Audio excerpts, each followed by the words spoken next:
KPBS Roundtable offers perspectives from those telling San Diego stories. Join us for weekly conversations with reporters and storytellers, adding depth and context to the headlines driving the news in the San Diego region. Listen wherever you get your podcasts.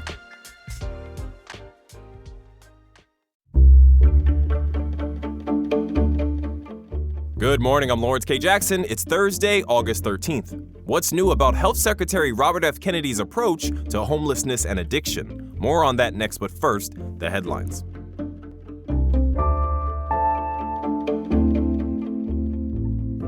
A cooling trend is expected to continue throughout the county into the weekend. Daytime highs are expected to land as much as 10 degrees below normal for this time of year.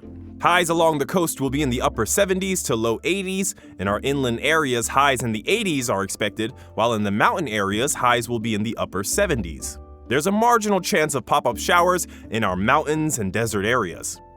Marvel Studios and their advertising partner are now on the hook for $160,000. That's how much their fine is for covering up downtown's Gaslamp Quarter archway with an Avengers Doomsday promotion. The city told CBS 8 that they repeatedly told contractors not to install anything on the sign, but still installation continued. The Union Tribune helped to provide some added context around this issue. The UT says since the 1970s, the city has had a gripe with outdoor advertising, which is why you don't see billboards near the San Diego Convention Center.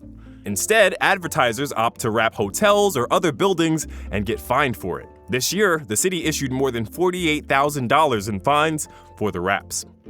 Billy Hatch from Carlsbad is now a Guinness World Record holder. The Union Tribune says back in 1957, Billy bought a brand new black convertible Corvette. He took his then girlfriend, now wife, for a ride in it on their first date. Now, the UT says an application has been approved by Guinness World Records for the longest ownership of a vehicle from new. And yesterday, a birthday party for the car was held in the parking lot of the shops at Carlsbad. Congrats to Billy, his wife, and his Corvette. From KPBS, you're listening to San Diego News Now. Stay with me for more of the local news you need.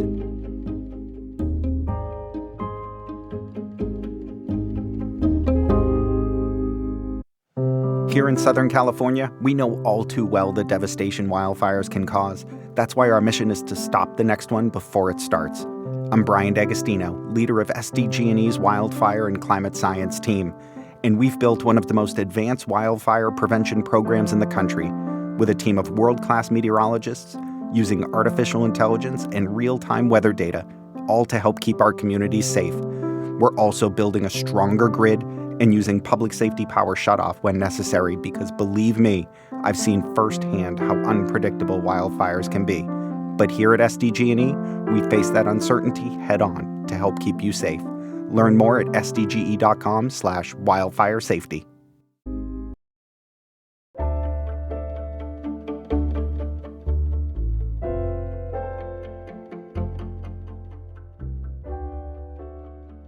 Health Secretary Robert F. Kennedy Jr. was at the San Diego Rescue Mission in National City yesterday, unveiling a new federal approach to homelessness and addiction. The administration calls it treatment first. Health reporter Heidi DeMarco says the county currently has limited treatment capacity. And nobody is in charge of the addict all the way through. Health and Human Services Secretary Robert F. Kennedy Jr. says the current addiction treatment system is fragmented. People move from law enforcement to detox, rehab, and housing. He says a new federal toolkit is meant to change that. Treatment first brings behavioral health, housing, public safety, employment, faith-based organizations, families, and communities together around a common goal. Homelessness advocate Joanne Stanley says the problem with the playbook is a lack of long-term treatment options. 30 days does not heal anyone. 12 months, 18 months, residential, that's what people really need. San Diego County has added detox beds in recent years, but detox is only one step in recovery. The question is what happens next, especially for someone who needs a longer-term treatment but can't find a bed. Here in San Diego, advocates say the challenge may be whether there are enough resources to put that roadmap into practice. Heidi DeMarco, KPBS News. San Diego-based aircraft carrier USS Abraham Lincoln left for deployment almost 9 months ago with no word on when they'll return home. Sailors' families are frustrated, and sailors have reportedly attempted to jump overboard. Military reporter Andrew Dyer says the Navy should expect morale to be low after keeping the ship at sea for months.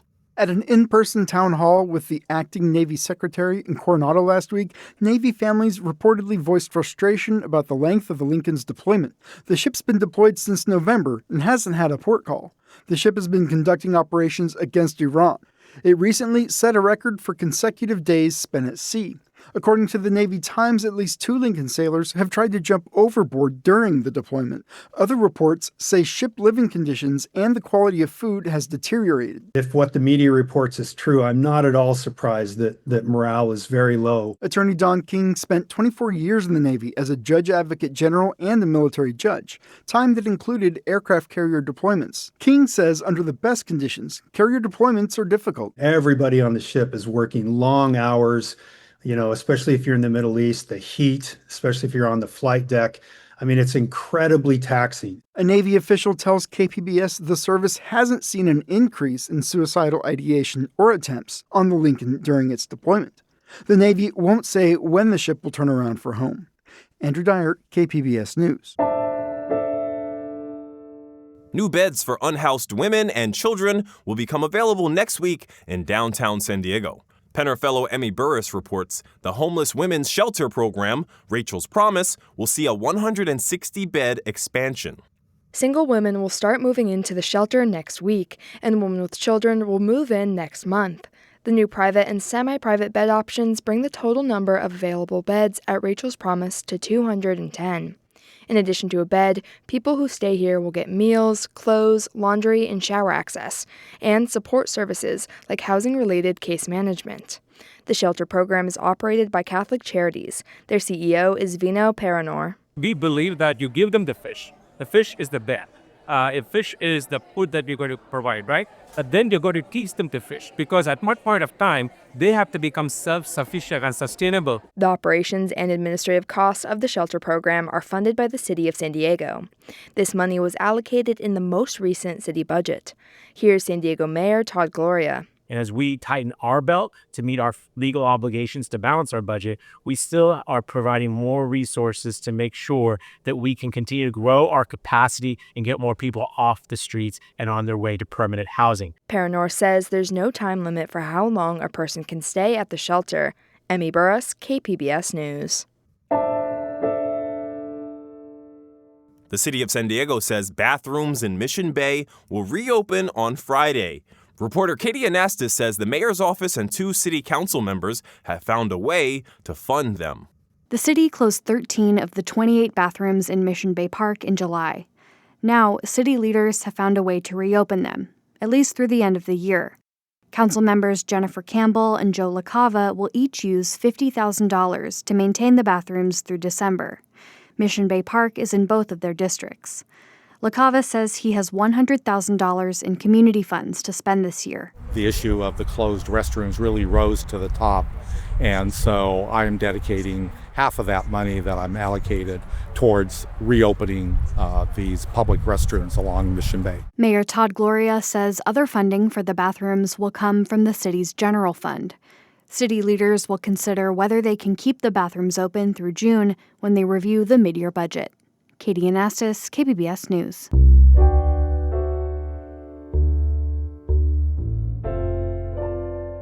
If you're interested in San Diego history, the Marston House is worth a visit. In part 1 of our August Museum a Month, reporter John Carroll explores the home and the legacy of the family that lived there. George Marston had already lived in San Diego for 35 years before he built his family's iconic home in 1905, adjacent to what was then known as City Park.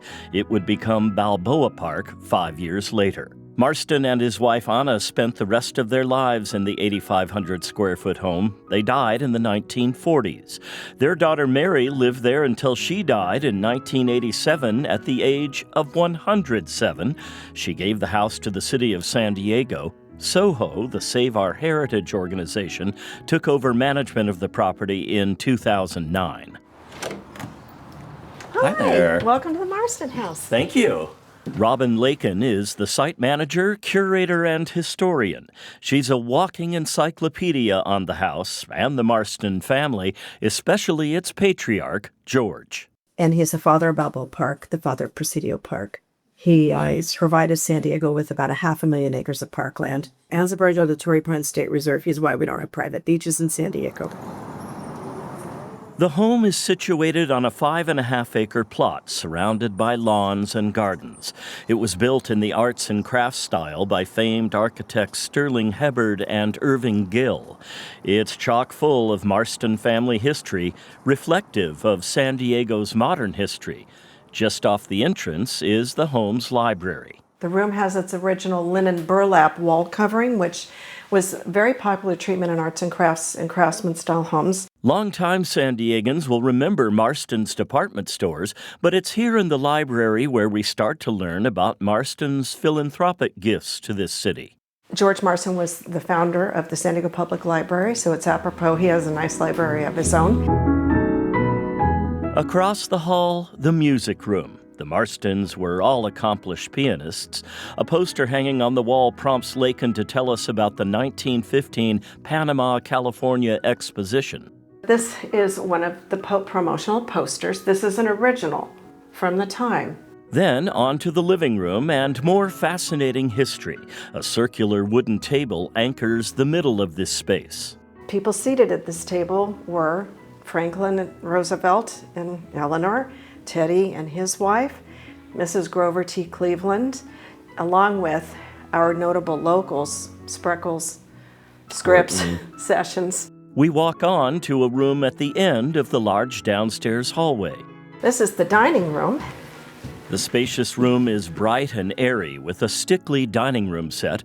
Next to that, the butler's pantry where staff plated up food and washed dishes. This is the kitchen. Lakin says Mary Marston upgraded the kitchen in the 1930s, but it didn't change much after that. They only upgrade the refrigerators. Our walk around of the downstairs area complete, we approach the grand staircase. But before climbing up, Lakin tells us about Marston founding Pomona College in 1887, one of the first institutions of higher learning in Southern California, and more about what was important to George Marston. Green spaces for everyone, for emotional and physical health, and educational resources. Everyone deserves educational resources. That's one of his reasons for founding the San Diego Public Library. At the southeast corner of the second floor, we find George and Anna's bedroom, complete with an east-facing balcony.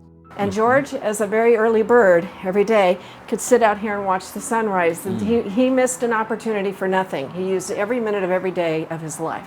There's a charge to tour the house, but the grounds are open to the public. The Marstons' eldest daughter, Mary, took care of her parents until they died.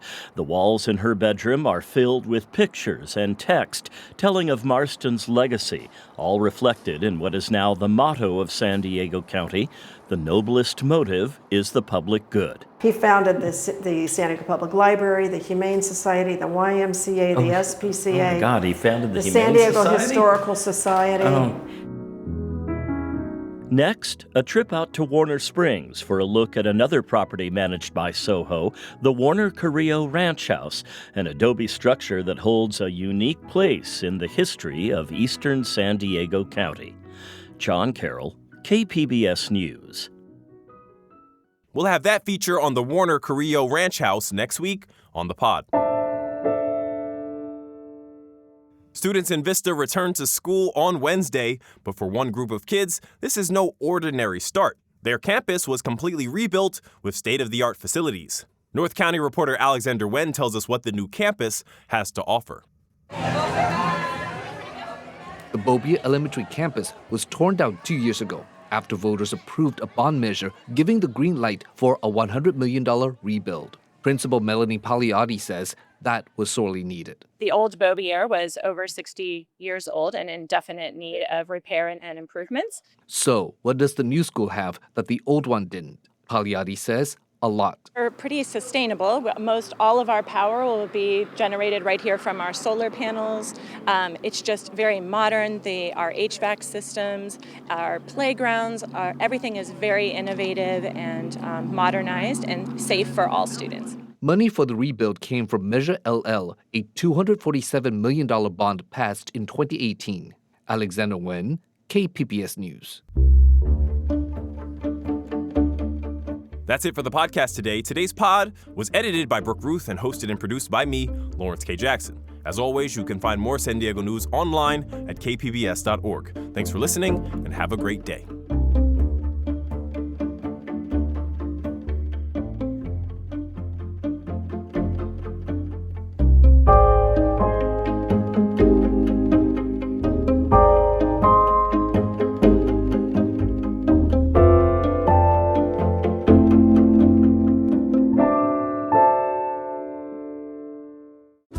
KPBS On Demand is supported by Bill Howe Plumbing, Heating and Air, Flood and Restoration Services. Family owned and operated for over 46 years, Bill Howe has been serving San Diego homeowners with home services since 1980. Bill Howe's full-service team offers heating and air solutions along with dedicated flood and restoration services and an expert plumbing team. Their trained professionals are available 24 hours a day, 7 days a week to respond to both routine needs and unexpected emergencies. Bill Howe is committed to providing excellent communication, transparent pricing, and quality workmanship on every job. Appointments can be scheduled by phone, online, or through live chat at their website. Call 1-800-BILL-HOWE or visit billhowe.com because we know how.